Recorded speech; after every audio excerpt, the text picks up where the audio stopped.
Good afternoon and welcome once again to Match of the Day. To see a match between Aston Villa and Birmingham, which over 90 minutes seemed faster to me than any I'd ever seen before.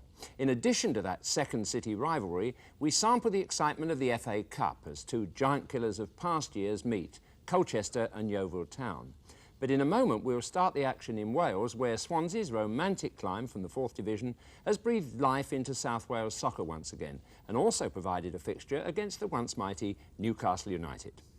And my news today includes the latest on the transfer front, the goal Liverpool's Sammy Lee didn't score, and an FA Cup warning for the champions from non-league Altrincham.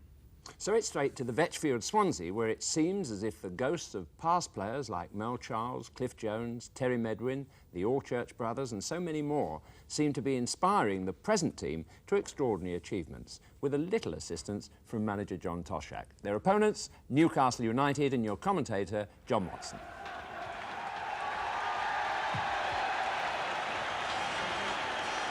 Match of the Day cameras visit the Vetchfield for the first time ever and find Swansea and their supporters in buoyant mood. 2 promotions in the last 3 seasons and 2 home games in these next 4 days mean this famous Welsh club are within touching distance of the First Division, a level they've never reached in their history. And to help that ambition, Alan Curtis returns to Swansea after 18 months at Leeds United. He's expected to make his debut against Watford on Tuesday. Swansea, still without the injured David Giles, are forced to make a change because Alan Waddle has flu. So number 10, Jeremy Charles, switches from defence to attack, and there's a place at the back for number 4, David Rushbury.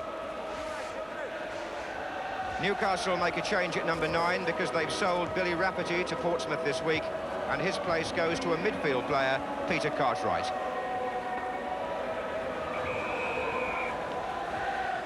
For any young viewers who won't make it as professional footballers, how about trying to become a referee? This man, Les Burden, began refereeing as an 11-year-old schoolboy, and so therefore he's refereed for 30 years. Newcastle start the match playing from the right, and it's Swansea in the dark shorts.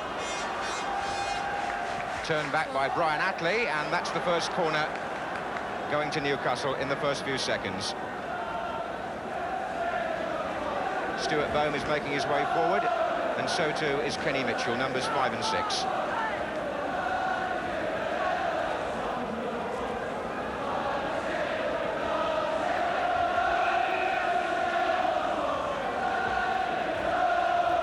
Played short for Kenny Wharton, his shoulder.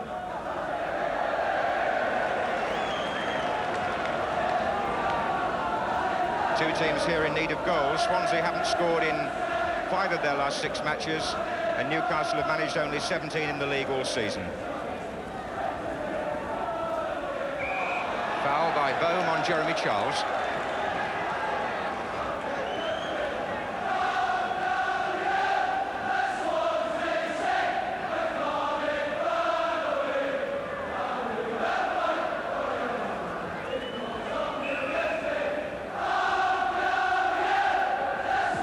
James turning it in for Stevenson. Oh, 2 of them in each other's way, and it's going to come to Charles. Attlee gets the foot in as well. Keep an eye on the Swansea number 2, Brian Attlee. Joins the attack very frequently and has scored some useful goals, including one at Newcastle, where Swansea won earlier in the season.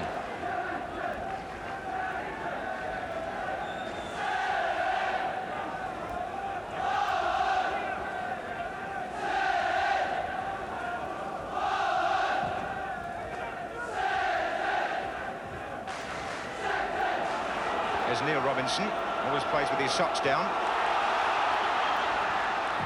Nice ball in for Jeremy Charles, and Kevin Carr claiming it gladly.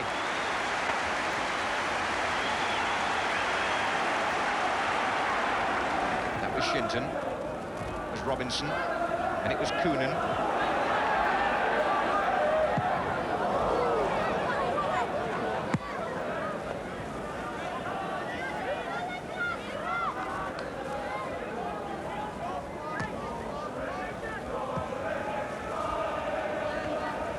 Newcastle averaging a point a game prior to this match. It's Coonan for them. Dutchman with a good left foot. he always prefers to use rather than his right. Here's Mitchell. That's Bobby Shinton. Oh, that's a good ball for Johnson there. And still Johnson, and the side netting from a player who was signed by Arthur Cox for £60,000 from Middlesbrough and is still looking for his first league goal. Well, he wasn't far away there, making use of the space and shooting into the side netting, Peter Johnson.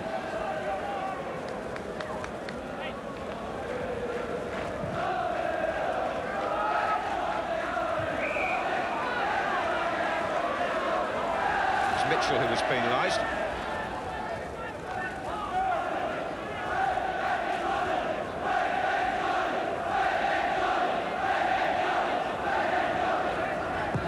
Aiming at Jeremy Charles. Foul again. This time it was Bone.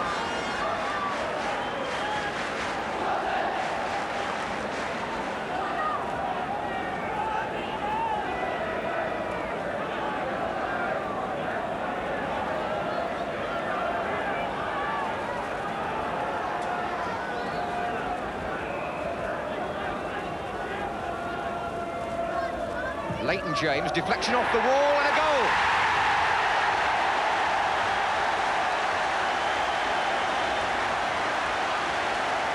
Nick Martin trying to explain what happened, but Leighton James' chip ricocheted off the defensive wall and beat Kevin Carr in the far corner.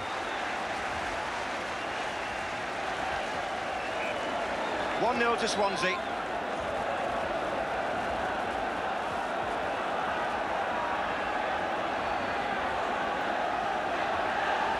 Johnson.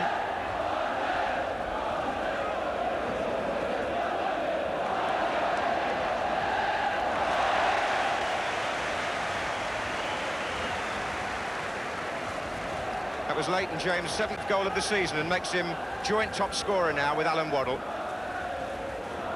And now Wharton.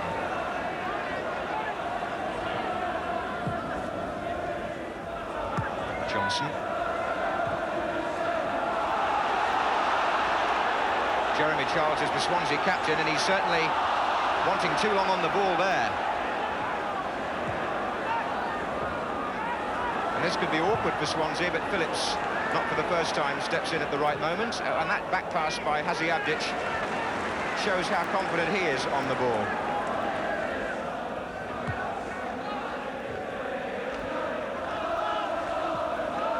Mitchell. That was a good interception by Rushbury, and Leighton James hugging that left touchline as he likes to do. Robbie James! What a start here by Swansea.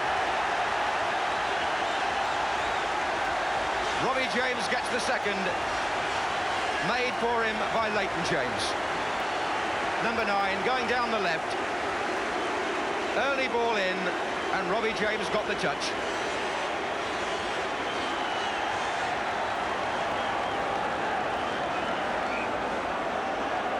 So only 15 minutes gone, and Swansea lead by 2 goals to 0. James the first and James the second, you might say. And John Toshak must be a very happy manager at the moment. Hazi Abdic. Mahoney. Leighton James again. Little nick from behind by Nick Martin. Referee showing the yellow card for that foul. Nick Martin just clipping the heels of Leighton James.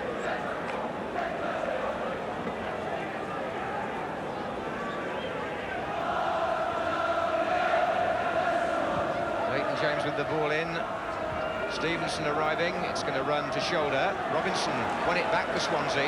Mahoney turned on, and Mahoney goes for the return. He's onside. That superb play by John Mahoney, and Kenny Wharton prevented a certain goal. The way Mahoney played the 1-2 to beat the offside trap was a lesson to footballers everywhere. He went round the goalkeeper, and Kenny Wharton's foot kept the ball out.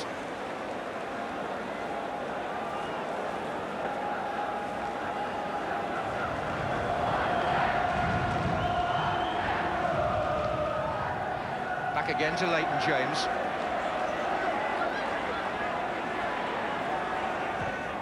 Low in, oh, Robbie James! And Charles!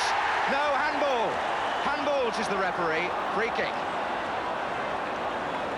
Leighton James fired it in. Robbie James crashed it against the bar. Jeremy Charles put it in. Handball, said the referee. But the way Swansea are going, they'll be looking at their best win of the season, which so far is 4-1 at Bolton. They could have had 4 here quite easily. And the Vetchfield responding with generous applause.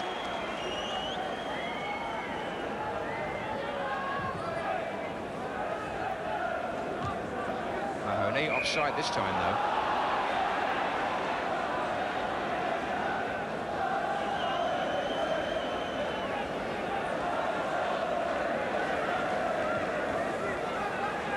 There's Johnson.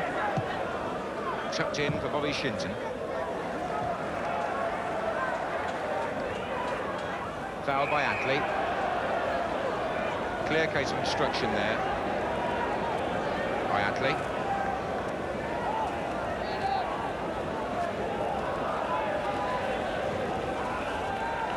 Oh, Mitchell's arriving here. He's hit the post. Cartwright from the rebound. Finds Kenny Wharton, and away it was by Robinson, but the unlucky player there was the Newcastle number 6, Ken Mitchell, whose timed run and effort ended with the ball striking the post.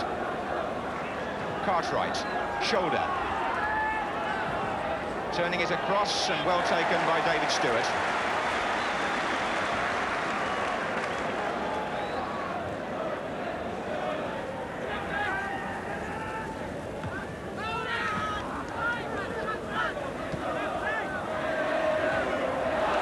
James won it, but couldn't keep the ball in play.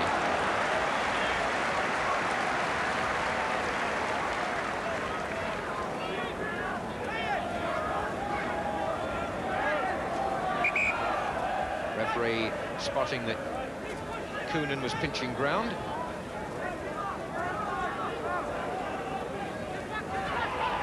Challenged by Jeremy Charles, dispossessing Mitchell. Johnson covering. Shinton has pulled wide to the left wing. He's coming in now. There he is. Now it's Coonan. Johnson forward. Looking for Mick Martin, but Newcastle giving the ball away. Leighton James seeing what was on and anticipating and putting Robbie James in possession on this side. Sweeping play by Swansea. Robbie James driven in. Charles came in.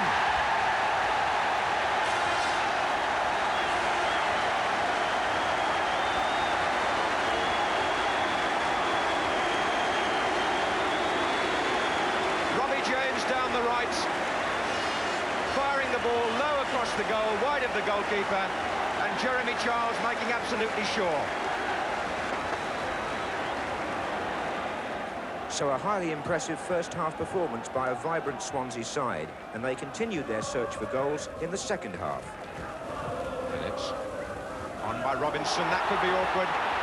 James making ground, this is a good run, good stop by the goalkeeper Carr. Can he get it in this time? Oh, I say he can. Robbie James must have had 3 goes at it. But as long as they go in the end, they count. And his persistence paid off with a good early run. Carr stopped the first effort, he was in there again, and when it rebounded once more, Robbie James got his second, and he got Swansea's 4th. And that equals Swansea's best total of the season. The goal coming after 64 minutes.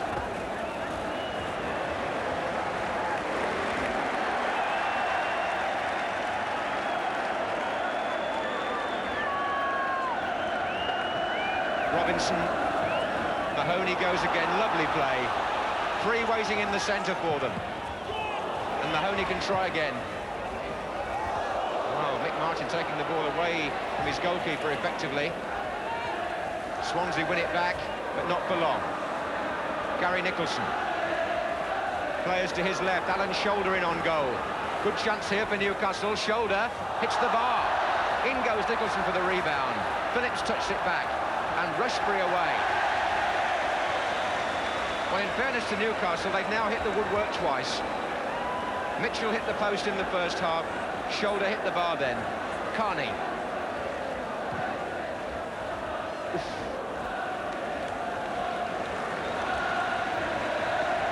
Well, there's one thing about Newcastle and one thing about any team managed by Arthur Cox: they won't give up. Refusing to be demoralised, they've created their best opening of the second half there. Header by Bohm. Robinson now to Robbie James. Oh, it's a nice turn. James ball in. Mahoney arriving and tucked back by Mick Martin.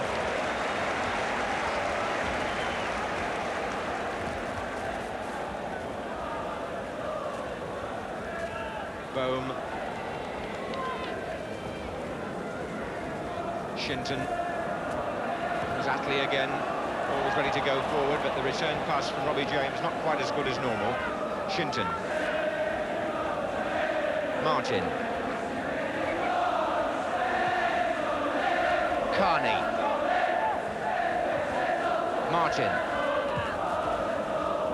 The man running there is Shoulder, but the ball was surely out, was it? Well, Nicholson came in to finish it off, but I think it was a goal kick, not a goal. Alan Shoulder it was who chased the ball towards the dead ball line, turned it across the goal for Nicholson to put it into the net, but the linesman on the far side had no doubt at all that the ball was out, and it's a goal kick. And now Leighton James, still going for Leighton James. Carney is the defender. Nice piece of skill by him. Robinson. Attlee. Phillips. Attlee. Leighton James again. Not an easy ball for a goalkeeper, as James curled it in, although I think there may be a Swansea substitution in the offing. This is Mick Martin. Shinton, beaten by Stevenson. Offside as Jeremy Charles ran back. And Swansea will make a substitution. Looks as though Leighton James is going off.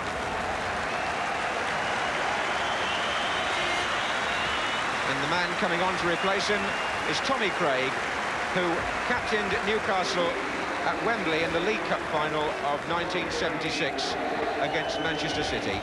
So he's renewing some fond memories by playing against his former club.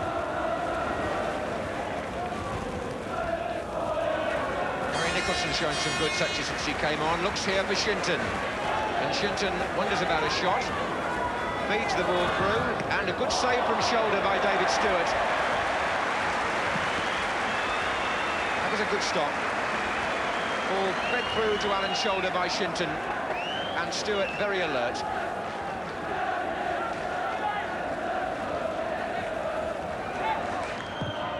Carney's cross. That's an awkward one for the Swansea defence. And here's a chance for Kenny Wharton.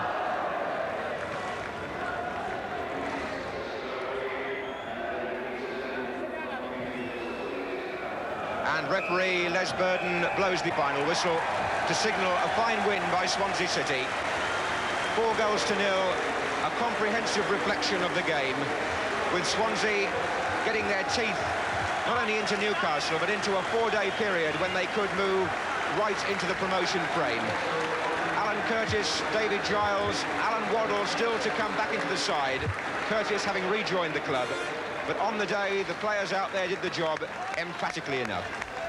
Well, there's always been keen rivalry between the two football codes in Wales, but it sometimes disguises the fact that the local heroes from both games have a deep respect for each other and enjoy each other's successes. Gareth Edwards and John Toshak are no different.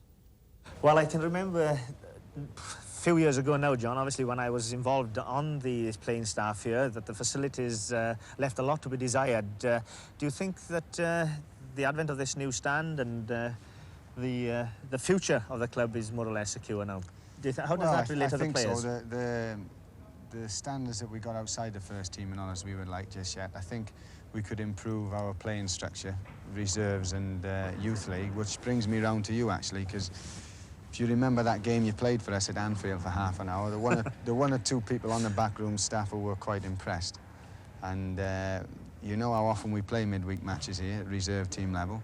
So instead of coming down and watching, it might not be a bad thing if you got your gear on and turned out for us. You might lose a little bit of weight. Do you think I'm still good enough for it? Well, I think so. I mean, we keep telling these other lads they're good enough and they're going out and winning 4-0, so there might be some hope for you yet. I fancy my chances are when you're in the middle, not in and don't mind. Well, that might be the problem. Would you play with me? If you really want me to, You said you're not good enough for the second division, are you good enough for Welsh League? Well, I might just be good enough for that. I'm sure with someone like you alongside me, there's hope for us. So it's going to be Edwards and Toshak, not Keegan and Tosh. That's it. We'll leave Keegan and Barry John to do their own bit, and we'll get on with ours. I'd love to, John. OK, smashing. And if you think that's a joke, it's not. They both mean it.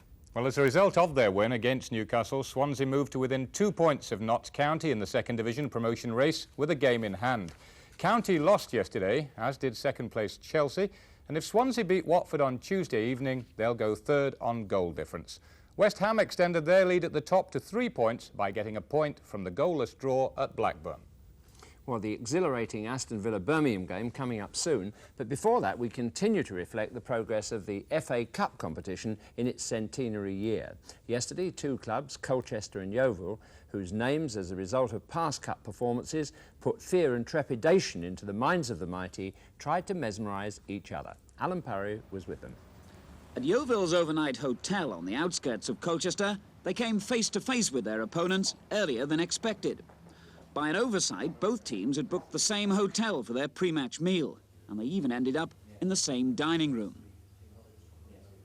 Obviously, it must have slipped at the back of his mind that their lads normally come here for lunch, their pre-match meal, before matches. It's not a situation that any two sides probably want to really relish, but it's happened, and I'm sure we won't throw toast at one another. We'll just say hello. Well, there was plenty of glowering across the tables, but no one threw any bread rolls. For Yeovil, it was tea and toast. But steak and chips for Colchester, an apt reminder of the difference in status. The talk was of the FA Cup, the day 9 years ago when Colchester earned a permanent place in Cup history. Kick being taken by Brian Lewis. On spray missed it, and Gibbs! Crawford got it! Crawford's there. And Simmons. 2-0 for Colchester. And Lewis for Colchester. And Simmons 1 against 1 here. Simmons and Reedy. And it's there. Colchester's finest hour, and the FA Cup holds great memories too for Yeovil. Cup fever grips Britain and Somerset finds itself centre of the footballing world. And in the 28th minute, the unbelievable comes true. A well-judged free kick by Stan Hickman sends the ball into the Sunderland goal mouth. It bobs around dangerously, comes loose, and with a quick turn, skipper Alex Stock slams it in. Today, 31 years later, there's a new generation of Yeovil fans, but the FA Cup holds the same magic for them. Hundreds made the 6-hour coach trip from the West Country for what proved to be an eventful match at Colchester. Brown ignores header, and this is Cook. Bremner coming short, and Lee on the run, and he picks him out with that fine ball, hit for Goff. Ooh, what a very good effort by Bobby Goff. And that header on by Green, finding Bell. Morrell. Rolls making it difficult for him, and indeed Rolls fouling his former clubmate. Hence the smile. And again, all three big men inside the Colchester penalty area for Yeovil. Saying once more towards Green. Oh, a little big turn forward, and it's a goal by Clive Green.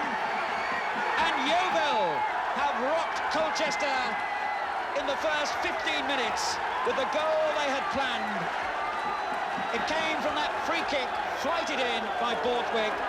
Bell turned it on, and there was Clive Green, Yeovil's leading scorer, to slide home his 10th goal of the season and possibly set up another experience by Yeovil of giant killing. Nice layout for Leslie. Now Allinson. 3 men in or on the edge of the box here if Allinson can make the cross. perhaps slightly overhit it, but no, it'll come to Hodge, and a good save by Parker. But it looked for a moment as though Allinson had overhit the cross, but when it was turned back, Hodge, from a very close position, forced the ball towards the bottom of the Yeovil goal, and Parker did well to snatch it on the post. So an even first half, but in the second it was almost one-way traffic on the Yeovil goal. Lead for Colchester, good layoff for Leslie. Allinson's racing down the left, and he finds him. 4 men in the middle as Allinson tries a shot himself. It was almost too hot for Parker to hold, but he caught it at the second attempt. Bremner in the middle, so is Goff, and so is Lee. The cross coming over towards Lee. Nearly breaks for Bremner, but Derbin denies him. A nail-biting last few minutes for both sides. Kane's headed away.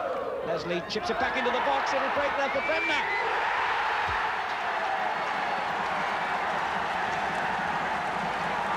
And Steve Wignall gets the goal that rescues Colchester, just as it seemed that Yeovil had clinched another famous cup victory. When the ball was played in for the umpteenth time, Bremner climbed for it, but it ran loose, and Wignall, right-footed, clipped it high into the top of the Yeovil net, and Brian Parker can't believe it. And it looks as if Colchester have earned a replay in the last 5 minutes of this game. Number 53. So a replay it is, and within the hour it was inside the Colchester boardroom that both managers and their teams gathered anxiously around a radio set to listen to the draw for the third round. Number 56, Colchester United, Yeovil Town. Number 40, against Watford. Well, there we are, a groan of disapproval from all around us, but let's ask the managers what they think of the draw. First, Bobby Roberts. I'll be quite happy to be playing Watford, yeah. That means you're not terribly confident about the replay on Wednesday, then? Well, we know it'll be a hard game. As I say, if we get through, you know, it'll be very nice, but we know how difficult it'll be at Yeovil. Barry, the incentive, you've got a home replay of a home tie as well in the third round if you get through. Yeah, obviously, at the end of the day, when you're drawn at home, especially from the support point of view back home on Wednesday night, that'll bring a few more people into our game on Wednesday, and hopefully they'll support us, and having Watford in the next round would be a really nice thing to have. For that frenetic First Division local derby between Aston Villa and Birmingham. Villa in with a chance of going to the top of the table again, and Birmingham on this season's spirited performances in no mood to let them. That should have produced fireworks, and it did. Your commentator, Barry Davis.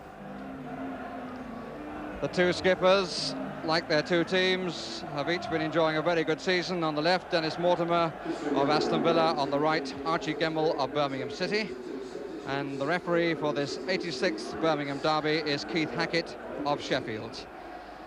Both the teams are unchanged, and curiously, each has only one Brummie in the lineup. And in both cases, it's the youngest member of the team. For Aston Villa, it's 19-year-old Gary Shaw. And in the Birmingham lineup, he's 2 years younger, wearing number 3, Phil Hawker, who's playing his 7th consecutive game this afternoon, having taken over from Mark Dennis.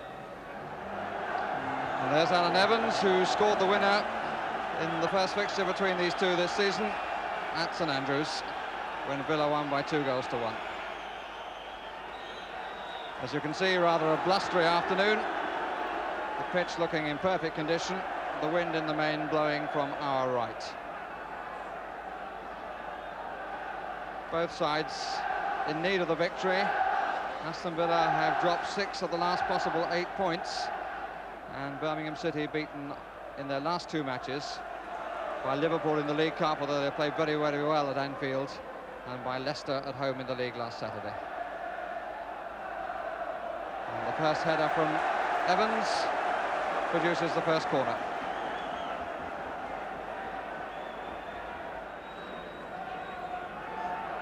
Worthington waiting in the middle.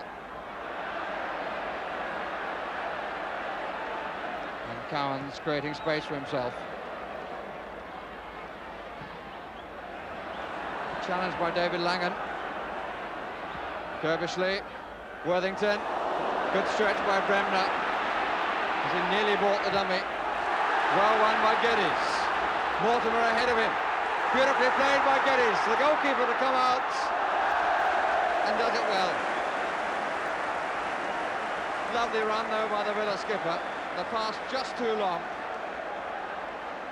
But very difficult for David Geddes to judge.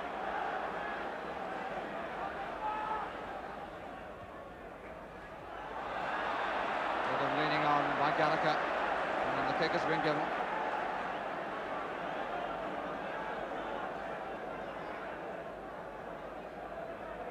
Birchin has come back to Mark Evans, number 4. 9 is Geddes. And there's Evans! And it was almost very good, Evans. Just about a ball's width away. Whelan's very sure where it was going to go.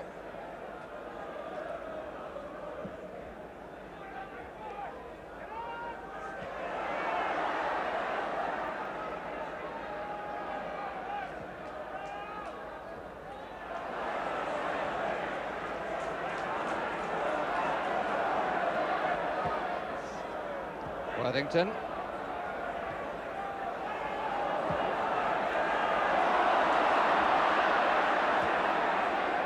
Dillon.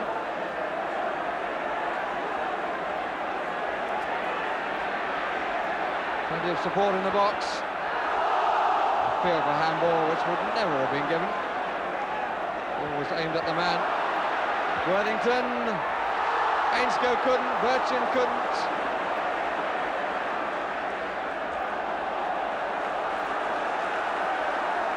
Was very, very tight for Villa. Met by McNaught. And Curvis is dropped. And slotted into the crowd.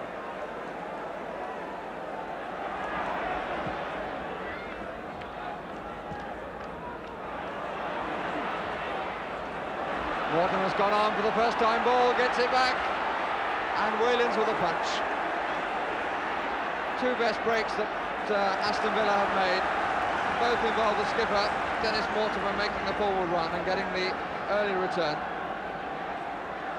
On both occasions, the goalkeepers just got there in time.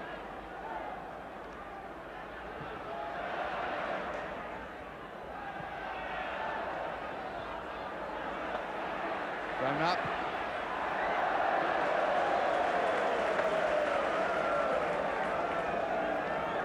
The snap from Des Bremner.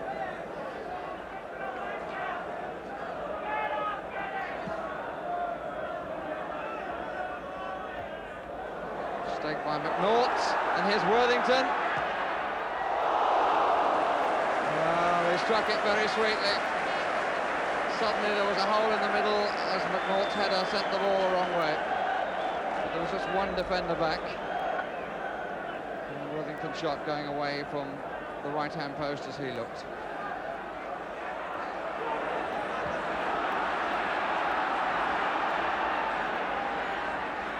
Oh, lovely play by Swain.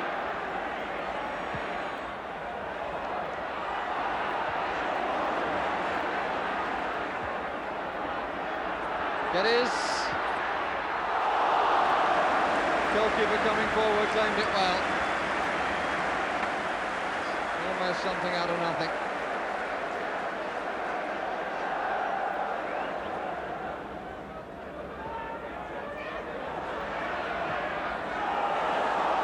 What a sweet turn by Shaw to find Morley. He's in with a chance here, and he hits the crossbar. What a real example of the way Villa attacked. It was a lovely turn by Gary Shaw, swung it out to the left, and Morley was off on the rampage, and as he cut inside, his shot bounced on the crossbar.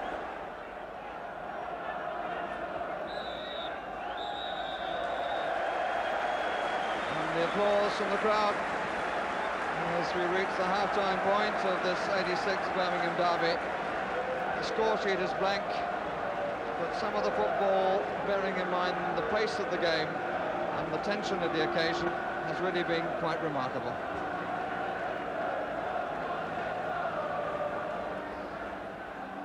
Saunders in his military coat, set to take his seat for the second half. And over the years in the league meetings between these two sides, Aston Villa have chalked up 34 wins, Birmingham 28, with 23 matches drawn. But neither side as yet in this 86th match have been able to add to their goal tally, which shows 142 for Villa and 121 for Birmingham. Shaw's shots, oh, and a good one too. Seemed to hang in the air a bit. But the referee says goal kick. Well, the only person who could tell us for sure if the referee is right, we are looking at now, Jeff Whelans. But it did seem to hang as it approached the crossbar. And certainly his hand covered it, to say the least.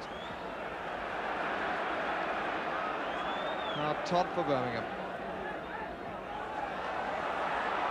Cowans, a loose one from Todd, and Shaw is unmarked in the middle.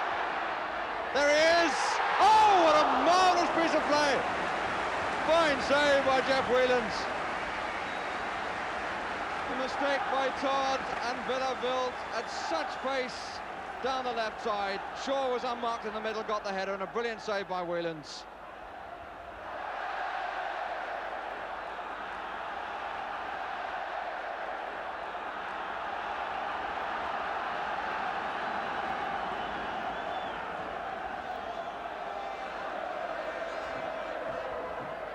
Mortimer. Came off Dillon. Bremner. Bit of a blaze away. It's his second of the match. We've had an hour of the match.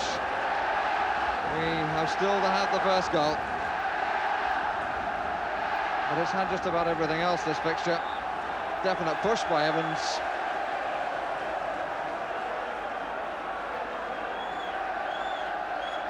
Worthington quite clever at it. There are occasions when he just doesn't move. Todd to take. And there's Joe Gallagher's got away, and it's a goal by Birchin. No, the flag is up on the far side. It's not going to count. Gallagher's header. Birchin who got in, but the flag up on the far side, and no goal. McNaught forcing Worthington away again. Shaw to Geddes, to Shaw, to Morley, surely. Yes, but Langham saw it too. Now here's Ainsko. Look at that. Whole match encapsulated on this near touchline. And it was Cowans who made the goalkeeper's dive. Here's Gemmell. A great groan of disappointment, the wind going out of the balloon.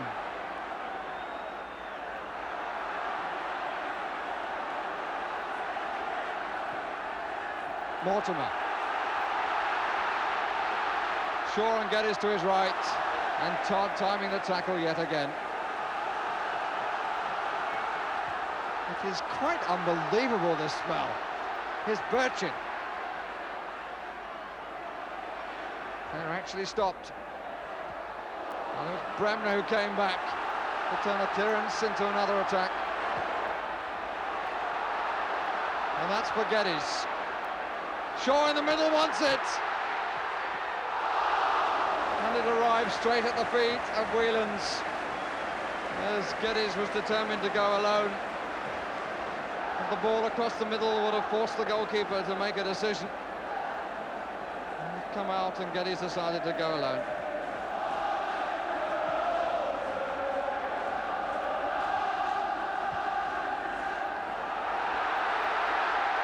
Shaw and Hawker, Geddes this is, and he's made it count! And David Geddes, the man who's come into the side because Peter With is suspended, at last breaks the deadlock.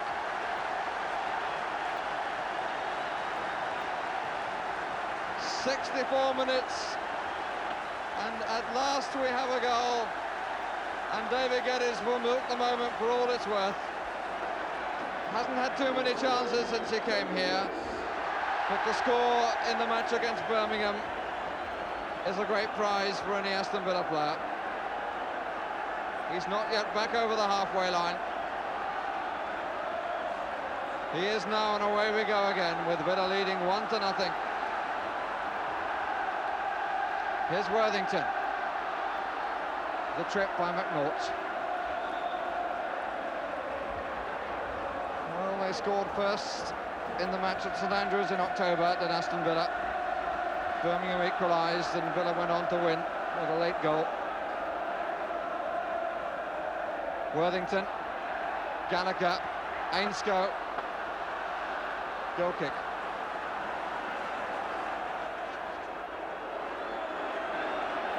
Go forward again. Increase and multiply would seem to be the comment from Rimmer.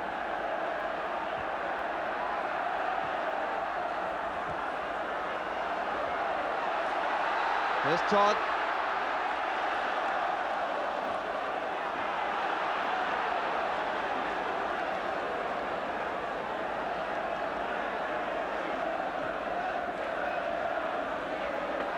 Williams.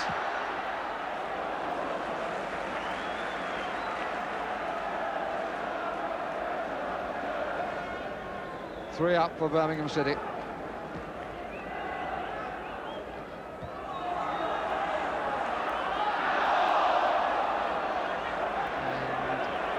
free kick has been given to Villa, and Birmingham City make their quick substitution. Steve Lynex has come on, and Kevin Dillon, whom he's replaced, has already gone off. Lynex with 13 minutes to make his presence felt, and to prevent Aston Villa from doing the double.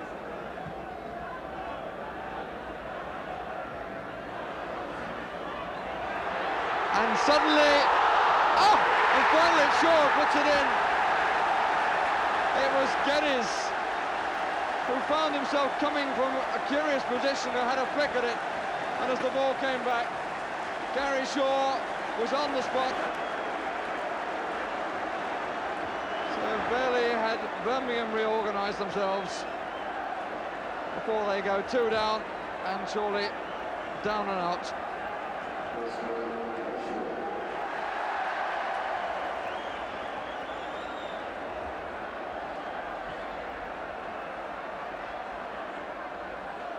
Here's Alan Ainscough.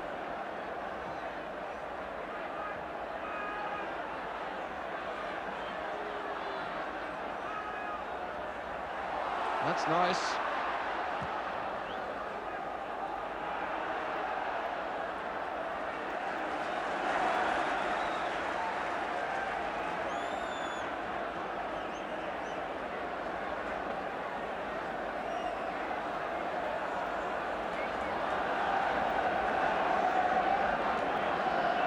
The crowd for this absorbing, very English match, 41,101, which is by almost 10,000 the best crowd at Villa Park this season. Geddes. Oh, this could be useful, well taken.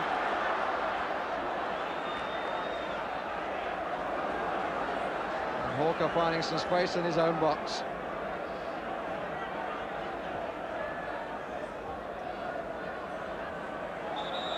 Handball by Cowans.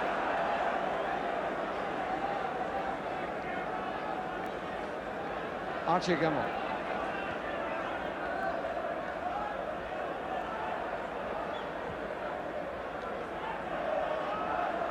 Todd.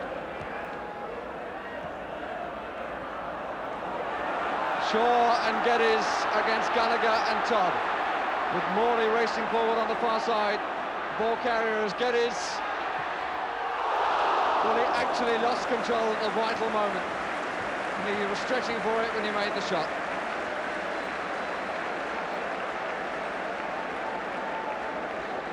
So it stays at 2-0, and it stays with just one goal against his name.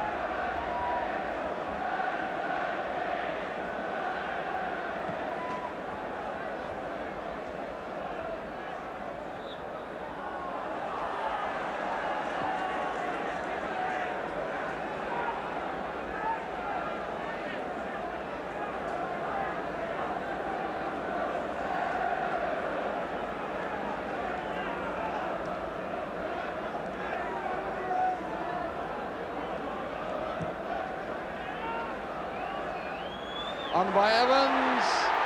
And he got it in, yes, Geddes.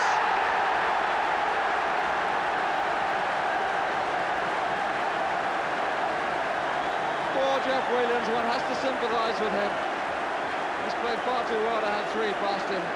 But David Geddes, who spurned the chance a few seconds ago for his second goal, now gets it, just squeezing it in after Evans had made his considerable presence felt. So with 83 minutes gone, it's 3-0 to Aston Villa.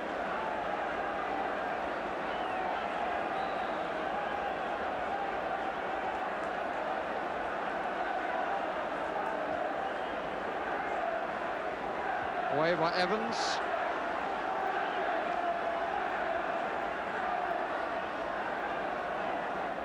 Ainsko. And again.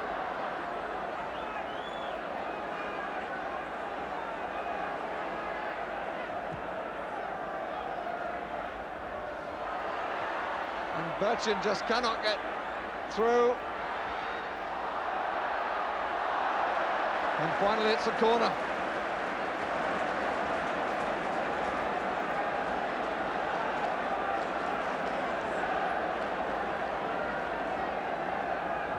Away by Swain. Up comes David Langan.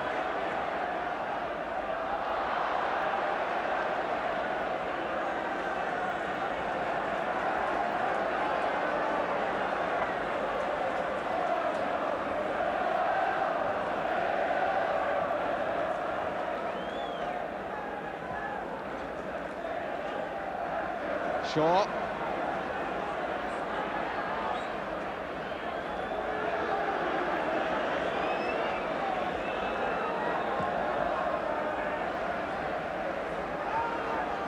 On by Worthington. And here's Birchin.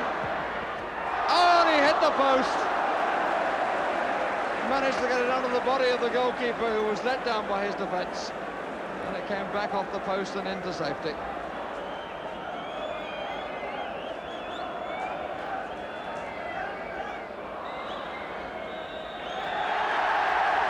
And the end to a pulsating affair,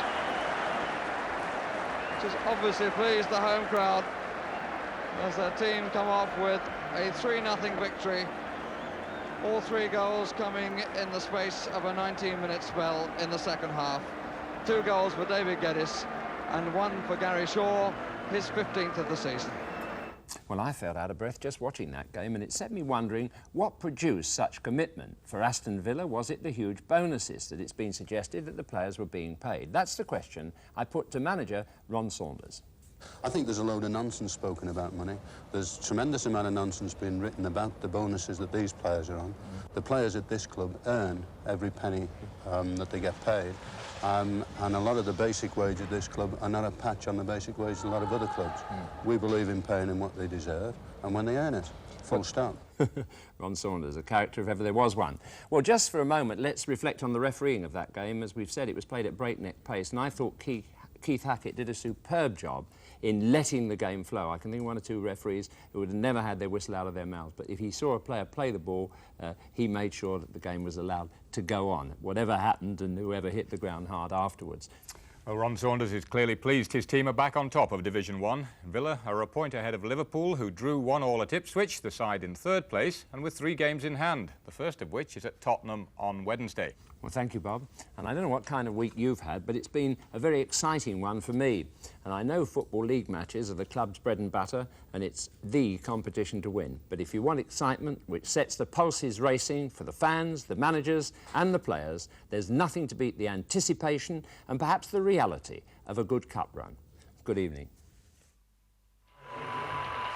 Number 38, Swansea City, 24, against Middlesbrough.